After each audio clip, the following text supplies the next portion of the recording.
အားလုံးပဲမင်္ဂလာပါအရင်တစ်ခေါက်ဗီဒီယိုမှာကကျတော့သတင်းစာစကောလာကိုဘယ်လိုရှောက်ရမလဲဆိုတာနဲ့ပတ်သက်ပြီးတော့ရှင်းလုပ်ပေးခဲ့ပါတယ်ခုဗီဒီယိုမှာကကျတော့သတင်းစာစကောလာရှောက်ပြီးလို့ရှိရင်စကောလာနဲ့ပတ်သက်ပြီးတော့ပေါ့နော်ဘာတွေရနိုင်လဲဆိုတာနဲ့ပတ်သက်ပြီးတော့ကောင်းကျိုးဆိုးကျိုးလေးတွေကိုရှင်းလုပ်ပေးတာဖြစ်ပါတယ်အဲ့တော့ပထမဆုံးအနေနဲ့သတင်းစာစကောလာရှောက်ပြီးဆိုလို့ရှိရင်သူတို့တောင်းဆိုထားတဲ့လိုအပ်ချက်တွေပေါ့နော်အဲ့ဒါတွေအရင်ပြည့်မီရမယ်ပြီးပါလို့ရှိရင်ကိုက agency ကလက်ခံပြီးဆိုတာနဲ့သတင်းစာတိုက်ပေါ့နော်သတင်းစာတိုက်ကနေပြီးတော့ကိုရီကိုစကောလာပေးမဲ့သတင်းစာတိုက်ကနေပြီးတော့အင်တာဗျူးမယ်ပေါ့နော်အင်တာဗျူးအောင်သွားလို့ရှိရင် language school ကအင်တာဗျူးကိုတက်မဲ့ language school ရဲ့အင်တာဗျူးကိုဖြေရမယ်ပေါ့နော်အဲ့တော့နှစ်ခါအင်တာဗျူးဖြေလို့ဖြစ်သွားမယ်အရင်ဆုံးသတင်းစာတိုက်ကနေအင်တာဗျူးရဲ့အင်တာဗျူးကိုဖြေရမယ်နောက်တစ်ခုကကျတော့ language school ကအင်တာဗျူးကိုဖြေရမယ်ပေါ့နော်နှစ်ခါဖြေရပါမယ်သတင်းစာ scholar ရပြီဆိုတာနဲ့ဒီလိုလာလို့ရပြီပေါ့နော်အဲ့တော့သတင်းစာ scholar ရဲ့ကောင်းတဲ့ချက်တွေပေါ့နော်သတင်းစာ scholarရပြီဆိုတော့ဘာရနိုင်လဲဆိုတာကကျတော့အရင်ဆုံးအချက်ကကျတော့ဗီဇာပေါ့နော်သတင်းစာစကောလာရပြီးတာနဲ့ဗီဇာကတော့တော်တော်များများရကြရပေါ့နော်ဗီဇာကြတယ်ဆိုတာကခက်ရှာပေါ့နော်အဲ့တော့ဗီဇာကတော့ခိုင်မှာရတယ်လို့ပြောလို့ရတယ်ပေါ့နော်အဲ့လိုမျိုးမရဘူးဆိုတာကတော့တိတ်ပြီးတော့မကြဘူးပါဘူးနောက်တစ်ခုကကျတော့ကျောင်းလာကကျတော့သူတို့စိုက်ပြီးရဖြစ်တဲ့အတွက်ကြောင့်မို့လို့ကျောင်းလာကအတွက်စိတ်ပူစရာမလိုဘူးပေါ့နော်ပြီးရင်နောက်ဆုံးတစ်ချက်ကကျတော့အိမ်လာကလည်းသူတို့တစ်ခါတည်းရှာပေးပြီးသားပေါ့နော်အဲ့တော့ကိုကသတင်းစာစကောလာရပြီဆိုတာနဲ့ဗီဇာရဲ့ကျောင်းလာကရဲ့အိမ်လာကရဲ့စိတ်ပူစရာမလိုဘူးပေါ့နော်အဲ့ဒီအချက်တွေကိုရရှိနိုင်မှာဖြစ်ပါတယ်သတင်းစာစကောလာရပြီဆိုလို့ရှိရင်ဘာတွေလုပ်ရမှာလဲပေါ့နော်ဘာတွေလုပ်ရမှာလဲဆိုတော့ကိုရီးယားကျောင်းသားဖြစ်တဲ့အတွက်ကြောင့်မို့ကျောင်းတက်ရမယ်ပေါ့နော်အဲ့ရှေ့ဗီဒီယိုမှာပြောထားတဲ့အတိုင်းပဲညီမတို့ဆိုလို့ရှိရင်12နာရီထားတယ်ပေါ့နော်12နာရီထားပြီးတော့သတင်းစာတော့ပို့ရမနက်ပိုင်းတစ်ဖြက်သတင်းစာပို့ရပါတော့ပြေ4နာရီခွဲလောက်အိမ်ပြန်ရောက်တယ်ပြီးခဏအိတ်တယ်ခဏအိတ်ပြီးတော့ကျောင်းပြန်သွားတယ်ပေါ့နော်ကျောင်းပြန်သွားပြီးကျောင်းကပြန်လာတဲ့ချိန်နေ့လယ်ဘက်ပေါ့နော်နေ့လယ်ဘက်ကကျတော့တနာရီခွဲ2နာရီလောက်ပဲပို့ရတယ်ပေါ့နော်အဲ့တနာရီခွဲ2နာရီလောက်ပို့ရတယ်အဲ့တော့တရက်မှာ2ကြိမ်ခွဲပို့ရတဲ့ပုံစံမျိုးဖြစ်သွားပါတယ်မနက်တစ်ပိုင်းနဲ့ညနေတစ်ပိုင်းဆိုပြီး2ပိုင်းရှိပါတယ်ဒါပေမဲ့အဲ့ဒါကကျတော့စိုင်မော်မူတည်ရပေါ့နော်တချို့ကြတော့ညနေပိုင်းမပို့ရတာလေးရှိရပေါ့နော်မနက်ပိုင်းတစ်ပိုင်းနဲ့ပို့ပြီးတော့ညနေပိုင်းကျတော့ပို့စရာမလိုတော့ဘူးဆိုတဲ့အချိန်မျိုးလေးရှိပါတယ်ပြီးတော့ကျောင်းကကျတော့အဲ့သတင်းစာတိုက်ကချပြီးတဲ့ကျောင်းကိုပဲတက်ရတယ်ပေါ့နော်သူတို့ရှာပေးပြီးသားအဲ့ကျောင်းကသူတို့ရှာပေးပြီးသားဆိုင်ရနဲ့သူတို့ရှာပေးပြီးသားပေါ့နော်သူတို့ဆုံးဖြတ်ထားတဲ့နေရာမှာပဲနေရပါတယ်အဲ့တော့ညနေပိုင်းပို့ရတဲ့နေရာရှိသလိုညနေပိုင်းမပို့ရတဲ့နေရာလည်းရှိရပေါ့နော်အဲ့တော့ကိုကြတဲ့နေရာပေါ့ကိုကြတဲ့ဆိုင်ပေါ်မူတည်ပါတယ်အဲ့တော့အဲ့လိုဆိုလို့ရှိရင်လာစာအနေနဲ့ကတော့ဆိုတော့ညနေပိုင်းမပို့ရတဲ့လူကတော့တေချာပေါ့လာစာနေပါတယ်လာစာက9000ပေါ့နော်9000ကနေ15000လောက်ဝန်းကျင်ထိတော့ရပြီပေါ့နော်အဲ့ဒါကျတော့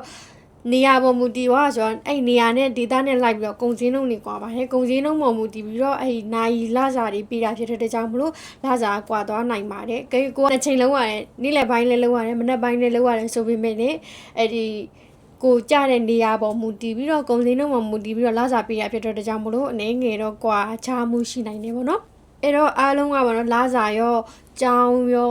ာနောက်တစ်ခုကကျတော့ကိုလောက်ရတဲ့လောက်ပေါ်မူတည်ပြီးတော့အဲ့ဒီသတင်းစာတိုက်ကချပေးထားတဲ့နေရာပေါ်မူတည်ပြီးတော့ကွာခြားမှုရှိနိုင်ပါတယ်ပြီးတော့ဆိုင်မှာရှိတဲ့တထေးတွေပေါ့နော်ဆိုင်မှာရှိတဲ့တထေးတွေကလည်းဒီဇိုင်းနဲ့တထေးမတူတာဖြစ်တဲ့ကြောင့်မို့လို့စီကံတက်တဲ့တထေးရှိတယ်လို့သဘောကောင်းတဲ့တထေးလည်းရှိပါတယ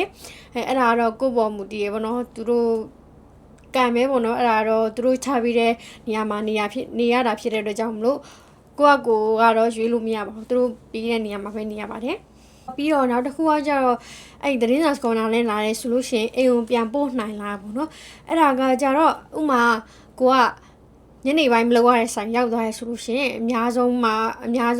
9000ပေါ့နော်အနည်းဆုံး9000အများဆုံး10000ဝန်းကျင်ပေါ့နော်အဲ့လိုဆိုလို့ရှိရင်တော့ကိုကနည်းနည်းပပတလောက်ကိုအများကြီးမသုံးဘူးချစ်ကုတ်လေးသုံးမယ်ဆိုလို့ရှိရင်တော့9000 6000လောက်နဲ့စားစရိတ်ကလောက်ပါတယ်ပြီးတော့အဲ့ကျန်တဲ့ဥစား2000 3000လောက်ကတော့ပို့နိုင်တယ်ပေါ့နော်ဒါကတော့ကိုသုံးတဲ့ဈေးပေါ်မူတည်ပါတယ်ကိုလာတဲ့ចောင်းသားကြီးတက်ဆိုင်တော့အရင်မတင်းကျပ်ဘူးပေါ့နော်နည်းနည်းလေးចောင်းလာကလည်းစိတ်ပူစရာမလိုတဲ့အတွက်ကြောင့်မလို့အဆင်ပြေလို့ထင်ပါတယ်ကောင်းတဲ့ချက်တွေပဲဆိုတော့လည်းမဟုတ်ပေါ့နော်ဒီကကြတော်တော်များများကသတင်းစာစကောလာကိုကျောင်းလာကထောက်ပံ့ပေးလို့လာကြရလေရှိရပေါ့နော်နောက်ပြီးကြတော့တချို့ကြီးကြတော့လဲပင်မ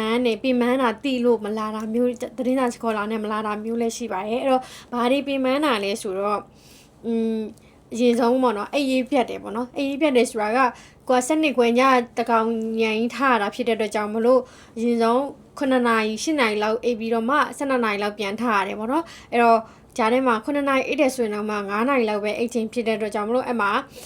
12နာရီပြန်ထားရတယ်နောက်ပြီးလို့ရှိရင်သတင်းစာပို့ရတယ်သတင်းစာပို့ပြီးသွားလို့ရှိရင်ကျန်တဲ့ဂျားထဲမှာ1နာရီခွဲ2နာရီလောက်ကြောင်းမသွားခင်ချိန်လေးရတဲ့အချိန်မှာအိပ်ရတယ်ပေါ့နော်အဲ့တော့နှစ်ခါခွဲအိပ်တယ်လို့ဖြစ်တယ်ပေါ့နော်နှစ်ခါခွဲအိပ်လို့ဖြစ်တဲ့အတွက်ကြောင့်မလို့အိပ်ရေးနည်းနည်းပြတ်တာပြီးတော့ဖြစ်နိုင်တယ်ပေါ့နော်ဒါပေမဲ့အဲ့ဒါတော့အစပိုင်း1လ2လလောက်တော့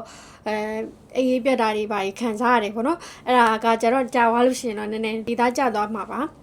အဲ့တော့နောက်တစ်ချက်ကကျတော့ယာတိကုတုတန်ခံရတယ်ပေါ့နော်ယာတိကုတုတန်ခံရပြီးတော့ဂျပန်မှာကကျတော့မိုးရသည်ရဲ့လို့တီးတန့်မရှိပါဘူးသူကရွာခြင်းတဲ့ချိန်ရွာပါတခုကကျတော့စောင်းနှွေးသူတို့ရှိမှာစောင်းနှွေးဆိုလို့ရှိရင်လည်းရမ်းအေးပါတယ်ဆောင်းနှင်းဆိုရင်လည်းအရန်အေးတယ်အဲ့လိုကိုရီကြတော့စနစ်ထားရတာဖြစ်တဲ့အတွက်ကြောင့်အဲ့ချိန်ဆိုရင်အရန်အေးဆုံးပေါ့နော်အေးဆုံးချိန်ဖြစ်တဲ့အတွက်ကြောင့်မလို့အရန်အေးတန်ခံနိုင်ရမယ်ပေါ့နော်နောက်တစ်ချက်ကကျတော့နွေရာသီခုလိုနွေရာသီဆိုရင်အရန်ပူတယ်ပေါ့နော်နေခင်းဘက်တွေညဘက်ကတော့ပူတယ်ဆိုပေမဲ့နေမပူတာဖြစ်တဲ့အတွက်ကြောင့်မလို့နည်းတော့တော်သေးရဆိုပေမဲ့မနက်ဘက်နေခင်းဘက်တွေပေါ့နော်နေခင်းဘက်ကကျတော့နေအရန်ပူတယ်ကျောင်းကနေဆင်းတာဆိုလို့ရှိရင်12နာရီဆင်းနေဆိုလို့ရှိရင်10နာရီလောက်ကနေစပြီးအလုပ်ဆက်လုပ်ရတယ်ပေါ့နော်အဲ့လိုချိန်နေဆိုရှင်နေအရန်ပူဆုံးချိန်နေမှာပူရတာဖြစ်တဲ့အတွက်ကြောင့်မလို့နေပူတယ်နေခံရမယ်မိုးရတဲ့ဆောင်းတွင်းတန်ခံရမယ်ပေါ့နော်နောက်တစ်ခါကျတော့မိုးကလည်းရွာတာပေါ့နော်မိုးရတဲ့မှာဆိုင်ငယ်မောင်းရတာဖြစ်တဲ့အတွက်ကြောင့်မလို့အဲ့လိုမျိုး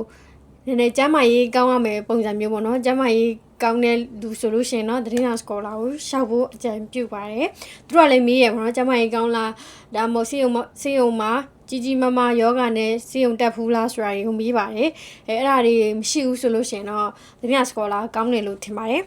နောက်ပြီးတော့ကျမ်းမာရေးကောင်းတဲ့လူဆိုလို့ရှိရင်တော့သတင်းစာစကောလာကိုရှောက်ဖို့အကြံပြုချင်ပါတယ်အဲ့ဒါဆိုလို့ရှိရင်တော့ဒီနေ့ဗီဒီယိုလေးကြည့်ပြီးသွားလို့ရှိရင်သတင်းစာစကောလာနဲ့ပတ်သက်ပြီးတော့တော်တော်များများသိသွားမယ်လို့ထင်ပါတယ်နောက်ဗီဒီယိုမှာပြန်တွေ့ပါမယ် bye bye